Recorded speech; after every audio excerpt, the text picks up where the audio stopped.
What happens when thrill-seeking meets nature's fury?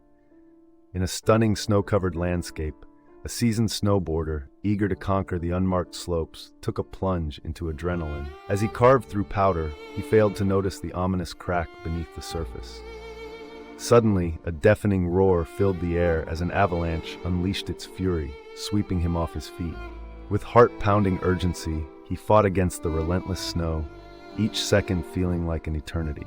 Just when hope seemed lost, he suddenly broke free, gasping for air as he recognized the fragile line between adventure and disaster. This cautionary tale serves as a stark reminder to all extreme enthusiasts.